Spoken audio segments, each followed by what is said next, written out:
అల్లావుద్దీన్ అద్భుత దీపంలో ఒక స్టోరీ. అల్లావుద్దీన్కి ఉంగరం ఇచ్చుట. ఒకరోజు మాంత్రికుడు తన సంచిలో నుంచి ఒక ఉంగరం తీసి అల్లావుద్దీన్ వేలికి పెట్టాడు. అరే బేటా, ఈ ఉంగరాన్ని తీయకు, ఇది అన్ని వేళలా నీకు రక్షణగా ఉంటుంది. అల్లాను ప్రార్థించి ఇది నీకు ఇచ్చాను. ఎవరడిగినా ఇవ్వకు, ఎన్నడూ తీయకని చెప్పాడు మాంత్రికుడు. అల్లావుద్దీన్ చాలా సంతోషించి అలాగే చిన్నానా అంటూ మాంత్రికుడికి చెప్పాడు. రాను రాను మాంత్రికుడిని వదిలిపెట్టి ఉండలేకపోతున్నాడు. అలాగే వాళ్ళ అమ్మకు కూడా మాంత్రికుడి పట్ల గౌరవం పడింది. స్వయాన అతను తనకు మరిదేనని పూర్తిగా నమ్మింది. జీవితాంతం తనకు తన కుమారుడైన అల్లావుద్దీన్కు అండగా ఉంటాడని ఆశపడింది. రోజులు వారాలు దొర్లాయి. తనపై అల్లావుద్దీన్కు వాళ్ళమ్మకు పూర్తి నమ్మకం కుదిరిందని మాంత్రికుడు గ్రహించాడు.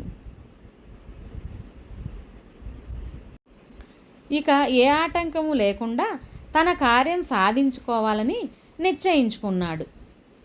అల్లావుద్దీన్ అద్భుత దీపం కంటిన్యూ. ఈ వీడియో కనుక మీకు నచ్చితే లైక్ చేయండి, షేర్ చేయండి, సబ్స్క్రైబ్ చేసుకోండి.